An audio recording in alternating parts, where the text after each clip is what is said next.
This video is brought to you by Storyblocks. For a low-cost subscription to unlimited royalty-free assets for your next production, visit storyblocks.com/TedForbes. Welcome back, everyone. In this video, I want to cover a topic that I don't think I've ever actually hit on in these videos before, and I want to talk about form. And what is form? Well, depending on what it is that you're creating, whether that's still photographs or whether that's video works, form is the overall structure that's going to give your work cohesiveness. It's going to give it a sense of story. It's going to give it a sense of clarity. It's what is going to make sense to the viewer. Now, the difference between still photography and video work is that in video, you have the element of time. Still photographs are just a frozen moment in time. So form in a still photograph is going to be a little bit different. It's going to deal more with the compositional elements, the subjects, what they are, how they relate to one another, visually the aesthetic of how they relate to one another. We've done a lot of composition videos before, and I think that's where form holds best with a still photograph. This is very different than video work. Video work is going to have a timeline to it. It also has audio connected with it. And so what is that overall structure and what goes into that to make it cohesive, what tells a story, and what holds your viewer's interest? And I think that's the most important thing about it. So I think the easiest way to explain form is to use music as an example. So if you take popular music, something you hear on the radio, typically there is a structure that happens that is very conventional. In other words, it's used a lot. So let's say that the music starts playing, you hear some kind of introduction. This is what begins the music. Then you have the first verse. Then you have some kind of chorus. Then maybe you have a second verse. Now the second verse and the first verse are similar, but there's some kind of variation. So you have different lyrics, for instance. You might have a slightly different instrumentation. This takes you back to the chorus. So you're seeing patterns that start repeating. Usually about 2/3 of the way through the song, you're going to have some kind of break from that. You're going to have a bridge or maybe a guitar solo, maybe both. This is going to lead you back into the chorus, which is going to repeat until it fades. That's the overall structure. And when this is done successfully, typically you have some kind of build of energy that ebbs and flows throughout this and makes it seem natural. So if we break this down into components, we have little substructures that happen there too. So for instance, a verse is considered something that is related to the chorus. It builds into it. The chorus is usually comprised of some kind of what we call hook. This is what makes you remember the song and what makes it catchy, I guess, for lack of a better term. This is something that's used in popular music a lot, and you hear that same form a lot of times. Now, this isn't the only form that you could use. Another example, if you've ever played guitar and you're my age or younger, you probably know Led Zeppelin's Stairway to Heaven Inside Out. This is a non-conventional form. It's a lot longer.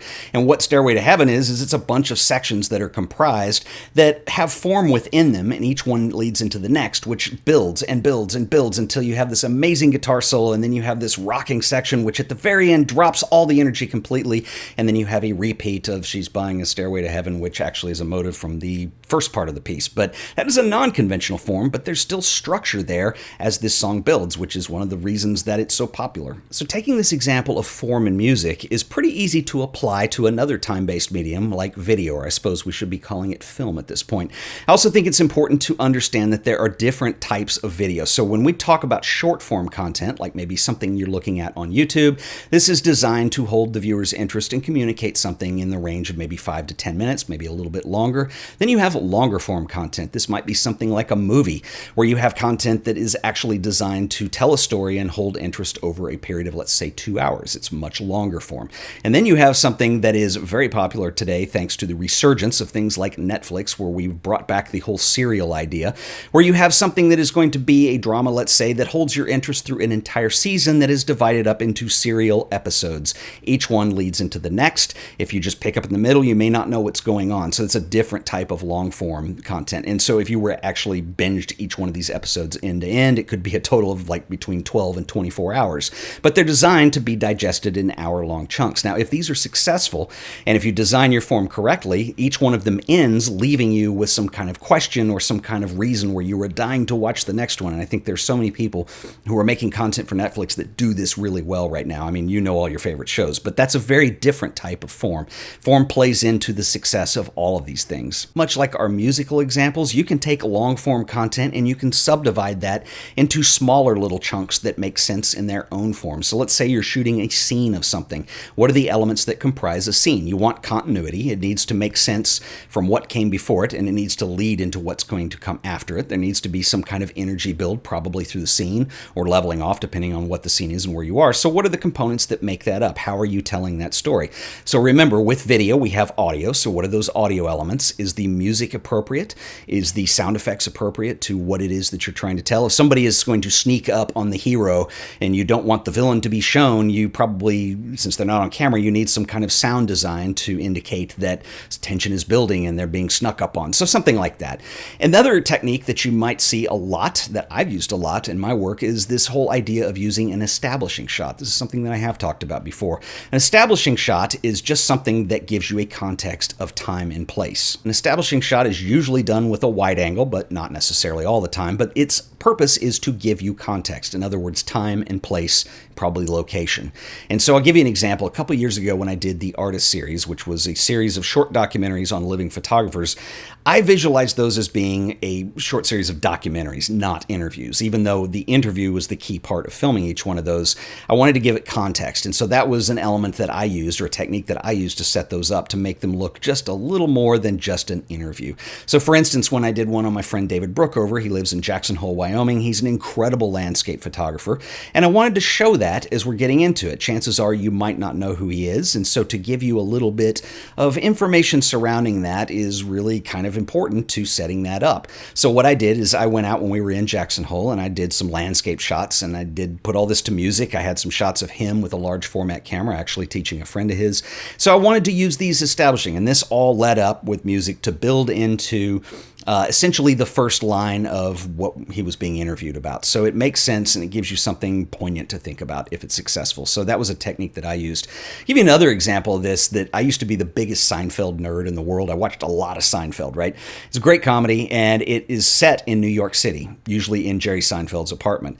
Well, none of that was actually filmed in New York. It was all filmed on sets in Los Angeles, even some of the outdoor scenes. So they made use of establishing shots to at least make you understand that it takes place in New York. So the scenes of Jerry's apartment, or you might see street scenes with traffic and buildings, or Radio City Music Hall, these were all elements that they would use as establishing shots. They don't have a lot to do with the scene, but they set up the story. So this is an important technique to be able to use, both establishing shots, music, sound. Sometimes, though, the problem is that when you're editing, you don't always have access to these things, and they're really important. And this actually brings me to our sponsor today, who are very apropos for this. I want to give a shout out to the awesome folks over at Storyblocks.com, who have an awesome resource for all of these elements that you might need in telling your story. So Storyblocks is a really awesome resource for pretty much anything you would need in video production. So for instance, if you need stock footage clips for those establishing shots we were talking about earlier, they've got a really awesome selection. If you need audio or music or even sound effects, you can search through their library of audio files. They even have images. This is a really awesome resource, and I do want to mention that it's also the world's first resource where you actually have a subscription, so it's kind of an all-you-can-eat kind of thing. So if you've ever done this kind of thing before, usually you have to buy clips on a clip-by-clip basis, and sometimes you have the really low-res file that you download that you want to get approval on a client or something like that.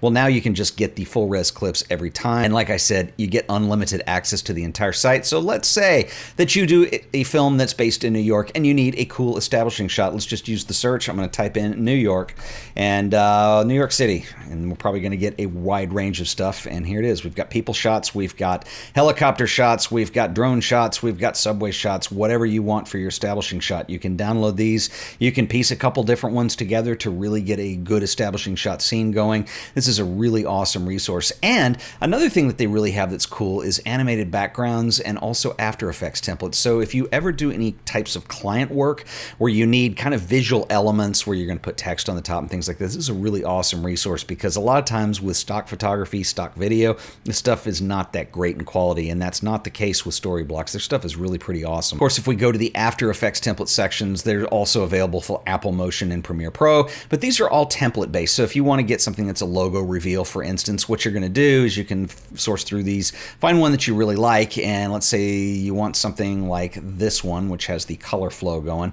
You can download this as source files, and so what you're going to do is simply replace certain areas. So we have the Storyblocks logo on the reveal, but you would put your client logo in in here, so it's all customizable, which is really cool. This is a really valuable resource for any content creator. They've got several different plans depending on how heavy you want to use it. They're all pretty affordable, and this is a great way to get access to some awesome stuff that you can use in your own productions. So head over to the link in the description to learn more. And I want to give a special shout out and thanks to the folks at Storyblocks for sponsoring this episode of The Art of Photography. Okay, so back to form. Let's talk about the bigger picture here. And what I'm going to do is show you an example here on paper of a typical 3-act story arc here. So look at this. So this isn't the only type of form, but think of this as one of the conventional ones, like the pop song you hear on the radio. But essentially we have 3 parts. Your film's going to start here, and we're going to move this way, and this represents the end. So we have Act 1, Act 2, and Act 3. Typically we divide these into 3 parts. Act 1 is the setup. Act 2 is the confrontation. Act 3 is the resolution. The whole idea here is that we want to hold people's interest, and so this is how you tell a story. We call this the story arc. So it doesn't really matter what type of story you're doing. This could easily apply to an action film. It could also apply to a romantic comedy. It is just the arc of the story and how we are building interest over time. So we have our 3 sections. Within those sections, certain things probably happen. Section 1, you're going to build your characters. You probably have some incident which builds your interest really early and keeps you wanting to watch. This is going to bring you into the confrontation, which is going to be more complex. Usually there's some kind of midpoint to that, which is going to take you into the climax where you actually have resolution and you have the end of your story. Most likely, as you develop your story, you will keep drilling down further, scene by scene. How do things relate to one another? This is all form. This is what gives you structure. This is what gives you cohesion. This is what builds interest. It's what holds your viewer or your client or whatever the purpose you're creating for is in the end. And I think it's probably the most important thing that you need to learn. And what's interesting is most people, unless you've had some kind of formal training in here, don't pay attention to this type of thing. I think it's something that somebody who just goes and watches a movie, they don't really care about that stuff necessarily. They want to be told a story. They probably have a sense of it as you're moving along, but they don't have any recollection that this, like in music where you have the verse-chorus routine, that this relates to a bunch of other movies that have the same structure. I think it's sensed, but it gives you the ability as a creator to see this in a much larger picture from a much higher standpoint, and then you can drill down and become more granular, but you have something that is actually successfully telling a story at this point. And believe me, this is what matters. Let me tell you what doesn't matter. 8K video, 120p, all the things that we've been told over the last month are key features in cameras that will change your filmmaking drastically. Believe it or not, your editing skills and your ability to tell a story are what's important, and that's what people are going to remember. So this was kind of video-centric today, and this is something that I want to do more of on this channel in addition to photography and the other things that we do. I would love to hear your comments and what you think, so drop them below. I will see you in the next video. Until then, later.